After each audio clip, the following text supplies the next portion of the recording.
Hello tout le monde, on se retrouve pour une nouvelle vidéo qui sera sur mon BTS Notariat. Donc j'ai fait 2 ans de BTS que j'ai obtenu en juillet 2020, donc pendant la période de confinement.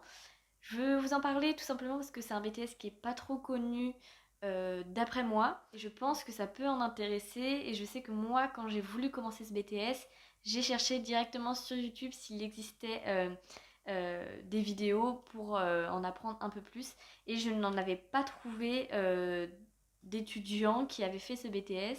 C'est pourquoi aujourd'hui je viens filmer cette vidéo, j'espère que ça vous intéressera. N'hésitez pas à me poser des questions dans les commentaires à propos de mon BTS et je me ferai un plaisir d'y répondre. Alors je vais pas faire de gros plans, j'ai pris quelques notes rapidement juste avant pour que ce soit un peu structuré, mais si jamais c'est un peu cafouillis, excusez-moi, je n'ai pas non plus préparé la vidéo des jours à l'avance. Donc on va commencer sans plus tarder avec toutes les matières qu'il y a et mon avis sur chacune des matières.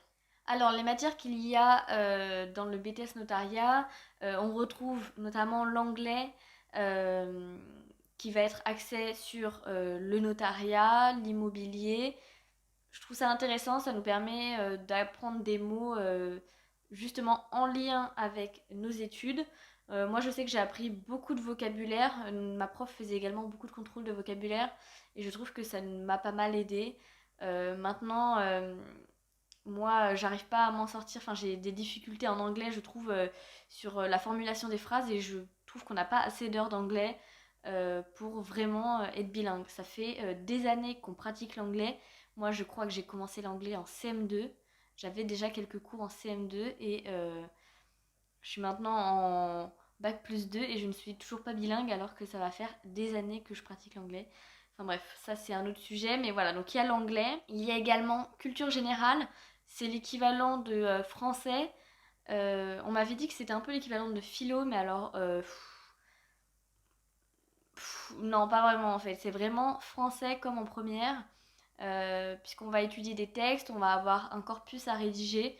Donc là, c'est la même chose qu'en français en première. On doit faire le lien entre plusieurs textes, les points communs, les différences entre chaque texte, rapidement présenter les auteurs. Donc c'est assez similaire finalement au bac de français. Et il y a également une dissertation. Donc voilà, c'est du français. Ensuite, une matière qu'il y a également dans pas mal de BTS, c'est l'économie. Euh, Nous, c'était de l'économie vraiment axée sur le droit et le notariat. Donc, on avait beaucoup de textes ou alors des graphiques en lien avec les notaires, les pourcentages de tout ce qui est lié au notariat. Et moi, l'économie, ça m'a toujours un petit peu plu, notamment en STMG, et au final là j'étais un petit peu déçue. Je pense que en fait j'avais des difficultés sur la rédaction. Je sais pas, en fait j'avais l'impression de ne pas avoir évolué, mais sinon de manière générale c'est très très similaire à l'économie que l'on pratique en STMG. Ensuite, c'est une matière que vous retrouverez toujours si vous venez de STMG ou alors si vous avez choisi l'option droit au lycée. Vous avez le droit notarial. C'est une matière hyper intéressante. Moi, le droit, c'était ma matière préférée. Et j'ai beaucoup aimé, enfin, j'ai appris énormément sur le droit immobilier, mais aussi le droit des familles, enfin, de la famille, tout simplement, notamment sur la succession, sur l'adoption, enfin, sur plein de choses. Et j'ai trouvé ça hyper cool. Ça permet d'avoir des connaissances de culture générale, en fait, tout simplement, dans une discussion normale. On peut tout simplement dire nos connaissances parce qu'elles sont utiles à la vie de tous les jours, je trouve. J'ai étudié des choses sur le divorce, sur les mariages, connaître tous les mariages, je trouve ça hyper intéressant. Donc voilà, j'ai trouvé cette matière très sympa. Si vous avez aimé le droit en STMG, bah vous allez forcément aimer. Maintenant, si jamais vous n'avez pas fait de droit, ça peut être un petit peu compliqué au début, notamment sur la méthodologie. Maintenant, la méthodologie, elle est toujours la même. Donc, une fois que vous avez appris par cœur le plan, il n'y a aucun souci à se faire. Vous pouvez très bien vous en sortir. Moi, j'avais des personnes de ma classe qui n'avaient pas fait de droit, qui connaissaient pas du tout les méthodos, et pourtant ils s'en sont très bien sortis. Ensuite, la dernière vraie matière, c'est les techniques notariales. Donc, c'est la grosse matière du BTS. qui malheureusement, je n'ai pas aimé. Franchement, j'ai pas aimé. J'ai l'impression que tout ce qu'on apprenait en TN, on l'avait vu en droit. Euh, mais j'ai pas du tout accroché. Après, il y a la manière dont on enseigne les choses aussi qui donne plus ou moins envie. Je sais que moi j'aime beaucoup les cours structurés avec un plan. Ça me permet d'apprendre, de faire mes fiches. Enfin voilà, c'est vraiment ce que j'aime et la manière dont je travaille. Et ma prof, pour le coup, ne faisait pas vraiment de plan. Du coup, j'avais l'impression d'avoir juste une masse d'informations et débrouillez-vous avec ça. Du coup, j'ai eu un petit peu de mal et j'ai acheté un livre notariat, donc je mettrai le lien en description. Mais il me semble que ma prof m'en avait conseillé un autre, après que je l'ai acheté bien sûr. Donc je vous donne le mien, mais si jamais vous pouvez avoir des conseils de quelqu'un, prenez peut-être un autre livre justement qui était plus proche du programme, il me semble. Après le mien, je le trouvais très bien. Il y avait parfois des choses inutiles ou il manquait des petites choses, donc je prenais dans mon cours, je faisais le lien. Et c'est comme ça que j'ai pu vraiment avoir des notes assez correctes à mes contrôles, parce que sinon j'étais perdue dans mes cours. Maintenant, technique notariale, moi j'ai moins accroché parce que vraiment, voilà, le plan, c'est ce qui me manquait. Mais je vous cache pas que c'est quand même hyper intéressant, on apprend énormément de choses. Ensuite, la dernière matière qu'on avait qui prenait quand même 3 heures par semaine, c'était les actions professionnelles. Je trouve que c'est bien qu'il y ait ça dans les BTS, mais je crois qu'il y avait également dans d'autres BTS, hein, c'est pas propre au BTS notariat. Ça nous permet dans un premier temps de travailler les CV, les lettres de motivation. Donc pendant les premières semaines et les premiers mois, nous avons donné nos CV, approfondi tout ça, comme ça on a pu faire les démarches pour postuler pour les futurs stages. Après il y avait la mise en place d'un projet de groupe qui était noté. Donc il fallait choisir un projet, il y en a certains qui étaient proposés par les professeurs et d'autres qu'il fallait proposer. Et ça permettait de travailler sur ce projet pendant 2 ans. Donc il y avait par exemple le séminaire d'intégration, certaines sorties, des visites, enfin notamment je sais qu'on a été voir un géomètre, on a fait d'autres sorties, bon comme ça je ne m'en souviens plus, mais c'était organisé par les élèves. Il y avait également une soirée professionnelle avec d'anciens élèves, les premières années, les deuxièmes années, les professeurs, il y avait même des notaires, donc ça aussi ça a été organisé par des élèves. Enfin voilà, il y a plein de petites choses organisées comme ça. Donc on forme des groupes et au fait tout au long de l'année nous allons travailler dessus. Donc ça je trouve que c'est des gros projets, mais je trouve ça bien que ce soit les élèves qui le fassent. Comme ça nous implique et ça nous permet tout simplement de prendre des responsabilités. Donc voilà pour les matières de manière générale.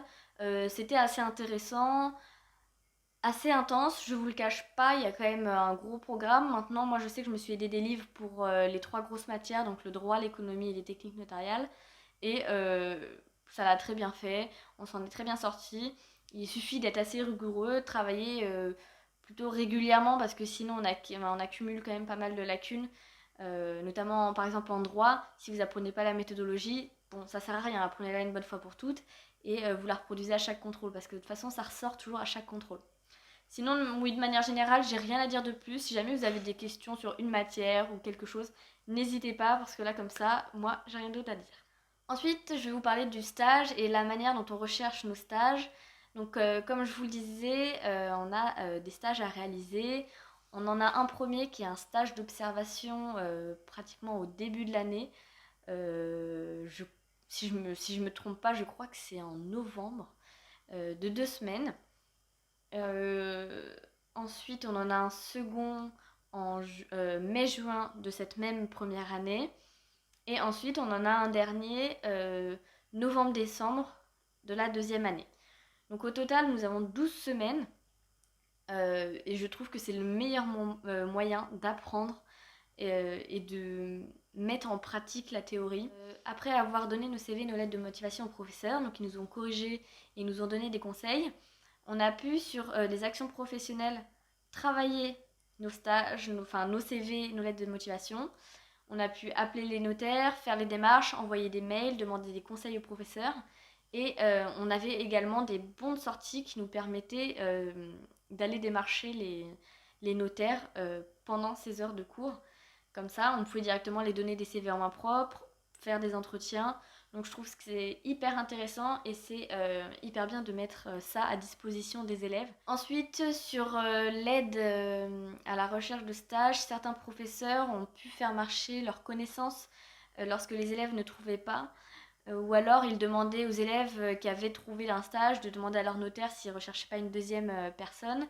Mais sinon, dans l'ensemble, on n'a pas eu de grandes difficultés pour trouver nos stages. Enfin, du moins, tout le monde arrivait à trouver un stage en temps et en heure. Pour ma part, j'en ai fait un premier dans la ville où j'étais. J'étais sur Villejuif à l'époque parce que je vivais pas sur Paris même. J'avais un petit appartement sur Villejuif et j'ai pu trouver juste à côté un stage chez le notaire qui m'a pas plu du tout de par l'ambiance. Et au final, après, j'ai trouvé un stage dans la ville de mes parents et ça s'est mieux passé. L'ambiance était plus sympa, c'était une plus grande équipe. Donc j'ai pu un peu aller dans tous les bureaux. Et en fait, là, j'ai vraiment pris mes marques. On finissait par me donner des dossiers et j'allais constituer mes dossiers toute seule. Et c'était hyper sympa. Bon, malheureusement, moi, pendant mes stages, j'ai découvert que ce n'était pas fait pour moi. Donc c'est aussi un moyen de voir si on est fait ou non pour ce métier. Moi, pour ma part, rester dans un bureau, ce n'était pas ce qui me convenait. Je sais qu'il y a des assistants notaires ou des clercs de notaire qui reçoivent les clients. Et moi, dans toutes les études que j'ai faites, les clercs de notaire voient de temps en temps, mais rarement les clients. Sinon, c'est surtout par mail ou par téléphone. Et moi, je me suis dit que c'était pas ce qui m'intéressait. Ce que je voulais, c'était vraiment rencontrer les clients, les voir en face. Et au final, ça, bah, c'est le notaire qui le fait. Et je pense que ça aurait pu vraiment me plaire, mais pour ma part, je n'étais pas courageuse pour faire les 8 ans d'études. Mais, euh, mais voilà, après, si clerc de notaire, ça peut vous intéresser, je vous laisse aller voir sur internet tout ce que c'est, mais en gros, le clerc de notaire va constituer son dossier, donc demander toutes les pièces justificatives à la mairie, à droite à gauche. Ensuite, il va rédiger l'acte et ensuite le faire signer avec les parties. Donc voilà ce que c'est clerc de notaire. Mais je vous laisse approfondir en allant voir sur internet. Voilà, pour ma part, être dans un bureau, ce n'était pas ce qui me convient, mais plusieurs personnes de ma classe ont continué dans ce domaine, donc c'est que ça doit bien plaire à certaines personnes. Ensuite, si j'ai juste un petit conseil à vous donner pour trouver votre stage, ce serait plutôt d'imprimer vos CV et de vous déplacer. Déjà pour demander s'ils recherchent, et puis comme ça ils ont votre CV en papier et ils peuvent le mettre sur le bureau du notaire pour pas qu'il le loupe. Enfin, moi, je pense que c'est mieux de le donner comme ça. Ensuite, si jamais vous ne pouvez pas vous déplacer, ou que c'est loin, ou que... Enfin, voilà, il y a plusieurs raisons pour lesquelles on ne peut pas toujours se déplacer. Vous pouvez également appeler dans un premier temps, demander le mail du notaire, parce que parfois il y a des mails de toute l'étude, mais vous, c'est juste celui du notaire que vous voulez. Euh, et prenez le temps d'adresser un mail personnalisé. Cher maître, avec le nom. Comme ça, il voit que vous avez pris le temps de personnaliser pour chacun. Ensuite, ce que je peux vous conseiller également, c'est dans ce mail joindre votre CV et votre lettre de motivation, mais le mail, écrire un message. Prendre le temps quand même de rédiger un petit truc, pas de 2 lignes, voici mon CV, ma lettre de motivation si joint. Je pense que c'est important de se vendre un peu déjà dans le mail pour lui donner envie ensuite d'aller voir votre lettre de motivation. Voilà, ça c'était juste un petit conseil. Mais sinon, dans l'ensemble, les stages, généralement, c'est assez facile à trouver parce que c'est des stages non rémunérés et vous aidez quand même pas mal pendant ces semaines de stage. Donc, au final, vous finissez toujours par trouver. Ensuite, je vais vous parler rapidement de la poursuite d'études. Euh, on pourrait croire que BTS Notariat n'ouvre que le notariat, mais ce n'est pas le cas. Après ce BTS, vous pouvez travailler, être assistant notaire. Vous pouvez également aller en licence professionnelle, notariat, donc c'est une licence en 1 an que vous pouvez faire en alternance ou en initiale. Ce qui vous permet d'avoir un bac plus 3. Après ce bac plus 3, vous pouvez travailler ou poursuivre les études. Donc après la licence, vous pouvez également faire le DIMN. C'est le diplôme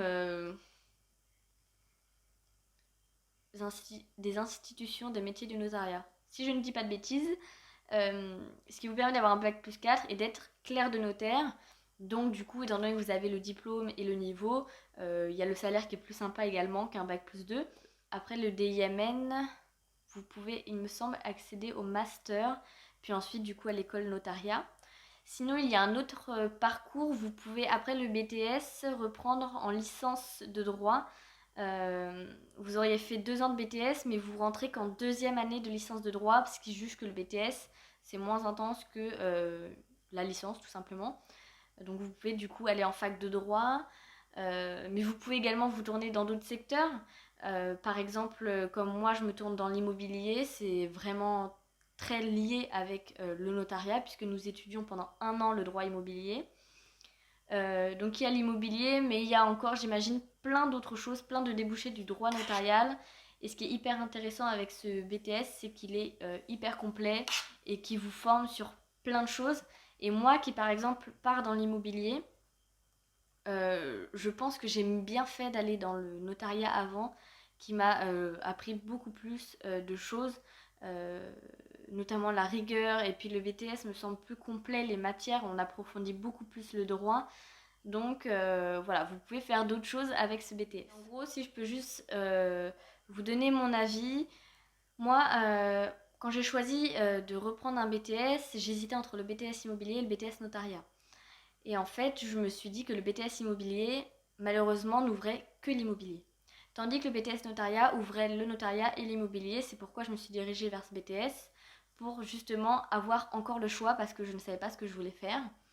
Et finalement, j'ai été hyper contente de faire ce BTS, parce que même si je me tourne vers l'immobilier, euh, la rigueur qu'on doit avoir dans le notariat, c'est hyper important. Et je pense que si vous avez fait ce BTS, peu importe ce que vous faites après, ce sera dans tous les cas enrichissant. Si vous aimez le droit et que vous ne savez pas ce que vous voulez faire, mais que la fac, ça vous freine un petit peu, je pense que c'est la meilleure alternative. Euh, ou pas forcément une alternative, d'ailleurs ça peut être également votre premier choix, mais moi en tout cas j'ai beaucoup aimé faire ce BTS et je pense que j'ai bien fait de choisir le notariat plutôt que l'immobilier. Même si aujourd'hui je commence une licence professionnelle immobilier, je suis beaucoup plus contente d'avoir les bases du notariat. Donc je ne sais pas si j'aurais répondu à un maximum de questions. Si je peux rapidement parler peut-être de l'examen, c'est un examen final donc de chaque matière, comme le bac. Par exemple en technique notariale, je crois que c'est 5 heures, en droit c'est 4 heures, économie 3, l'anglais 2, plus un oral. Donc voilà, c'est très similaire au bac, mais on a également 2 oraux, notamment un premier oral avec un notaire où on va proposer 2 activités que l'on a fait pendant notre 2e stage. Et du coup, on va choisir l'une de ces activités et la présenter. Et ensuite, il y aura quelques questions liées à notre activité. Ça, il me semble que c'est la première année ou en cours d'année, je me souviens plus très bien. Et ensuite, en fin d'année, on a de nouveau le même type d'exercice avec 2 nouvelles activités à présenter. Et on en choisit une en particulier, ou alors le notaire choisit, je ne sais plus trop ça. Et on doit présenter donc notre activité pendant 10 minutes. Et il y a 10 minutes de questions. Donc franchement, ça passe assez vite. Quand vous avez un bon plan et que votre activité, vous la connaissez. Par contre, prenez pas des activités trop compliquées. Prenez vraiment des choses que vous connaissez par cœur. Moi, je sais que j'avais choisi le PAX, qui est un acte pas très long, mais en connaissant finalement super bien mes clauses, et ben, j'ai pu tenir les 10 minutes. Bon, après, je peux pas trop vous en parler parce que pour ma part, ça a été assez particulier avec le confinement. Finalement, on a eu notre examen grâce au contrôle continu. Donc là, pour ma part, moi, j'avais assez bien travaillé tout au long des 2 années, donc j'ai pas eu de difficulté à l'avoir. Mais sinon, voilà comment ça se passe à peu près l'examen. Donc voilà tout le monde, j'ai terminé de parler de mon BTS. Je pense avoir dit pas mal de choses. Si jamais j'oublie quelque chose, n'hésitez pas à me poser vos questions en commentaire et je prendrai le temps d'y répondre. Et puis si jamais vous comptez peut-être faire ce BTS ou alors que je vous ai convaincu à vous inscrire dans ce BTS, n'hésitez pas également à me le dire. Puis j'espère que la vidéo vous aura plu. N'hésitez pas à vous abonner et à aimer la vidéo. Et puis bah, je vous dis à très vite dans une prochaine vidéo. Bye!